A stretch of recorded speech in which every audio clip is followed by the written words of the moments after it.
Maaf Ustaz, ini di luar tema. Bagaimana hukumnya seorang wanita yang keluar rumah memakai parfum dan lipstik, dandan, padahal sudah tahu ilmunya tidak boleh, tetapi tetap memakainya. Apakah suami yang membiarkan istrinya tersebut ikut berdosa? Kalau suami sudah ngingatin, tidak berdosa, gitu kan? Nabi Lut alaihissalam, istrinya Nabi Lut, ya, istrinya sama dengan Nabi Nuh, istrinya juga Nabi Nuh. Dua istri Nabi ini sudah didakwain tiap hari untuk beriman, nggak mau. Tetap tinggal satu rumah sama Nabi Nuh alaihissalam, tetap tinggal satu rumah sama Nabi Lut alaihissalam, tapi pada saat azabnya Allah datang dihukum, nanti kan?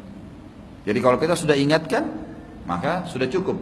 Yang tidak boleh kalau kita nggak ingatkan sama sekali, namanya dayuth dalam hadis. Dayuth itu adalah dosa besar bagi laki-laki yang tahu istrinya berbuat salah lalu dibiarkan. Dari sisi lain, saya ingin mengingatkan kalau ada ukhti yang dimaksud ini dalam pengajian kita, atau misalnya pun di luar sana. Dandan boleh dalam Islam, mau pakai lipstik warna merah kah, warna orange kah, warna apa saja. Mau pakai minyak wangi, mau dandan sisir rapi dengan rambutnya dengan rapi, boleh di rumah. Di depan suami, di depan mahram, ayah, anak, boleh. Jangan di pinggir jalan. Murah sekali kalau di pinggir jalan. Semua orang bisa lihat, gitu kan? Semua orang bisa nikmatin. Apa yang mau dibanggakan tuh, gitu kan? Kita harus punya nilai. Makanya dikatakan muslimah itu punya nilai mahal. Karena di luar orang tidak tahu apa-apa tentang dia.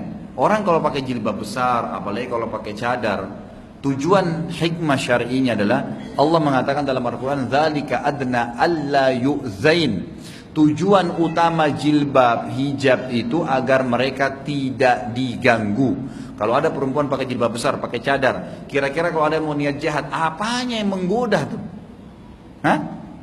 Coba kalau cuma bola matanya kelihatan, apa yang mau digoda oleh penjahat? Nggak ada. Tapi kalau orang itu dasarnya pakai celana jeans ketat, pendek lagi, baju kosnya juga ketat, seperti sudah kekurangan kain semuanya. Jalan di pinggir jalan, lalu dia bangga. Kemudian diganggu orang, jangan marah, nggak usah marah. Kenapa mesti marah? Dirampok, diperkosa, wajar.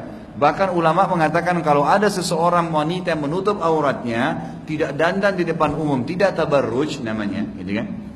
Tidak dandan di depan umum, kemudian diperkosa oleh penjahat, maka si perempuan dapat pahala, yang perkosa dapat dosa. Tapi kalau ada seorang wanita yang dasarnya berdandan, memakai minyak wangi yang sampai menggoda lawan jenisnya, pakaiannya ketat, tabarruj, terbuka semua, lalu diperkosa oleh penjahat, dua-duanya dapat dosa. Si laki-laki dapat dosa memerkosa, si perempuan dapat dosa karena penyebabnya. Dia yang penyebabnya. Boleh wanita dandan, tapi di tempat-tempat tertentu. Anda ini mulia, jangan murahan gitu kan. Tertutup. Ayam aja ada bulu badannya kok, ada bajunya. Masa Anda yang mau buka gitu kan? Kalau ayam bulunya digunduli lalu jalan, aneh nggak kelihatan? Kok kalau manusia nggak dianggap aneh ya? Mestinya aneh itu.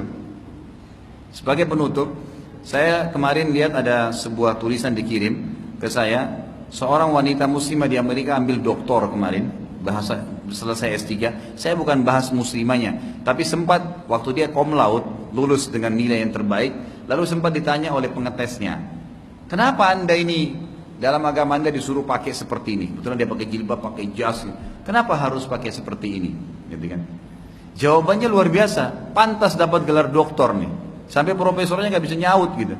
Dia bilang, saya menemukan dalam peradaban manusia yang dikarang oleh orang-orang yang ada di barat ini. Dia tidak bilang Islam ya, karena tidak dalam Islam tidak ada istilah dulu nggak ada pakaian. Allah sudah ajarkan dari zaman Nabi Adam alaihissalam sudah ada pakaian.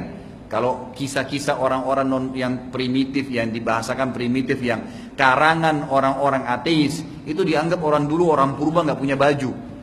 Kalau kita kan tidak, kita sudah tahu Nabi Adam alaihissalam sudah punya pakaian, keturunannya sudah punya pakaian. Tapi kata dia, saya menemukan dalam sejarah kalian di Amerika dan di Eropa ini, dalam bahasa kalian, bahwasanya orang-orang dulu sebelum punya ilmu pengetahuan yang dikatakan primitif, tidak tutup badan, gitu kan? Kan tidak pakai baju nih. Setelah berkembang ilmu pengetahuan, mereka sudah mulai pintar, mereka mulai meletakkan kain di badannya, mulai kenal baju.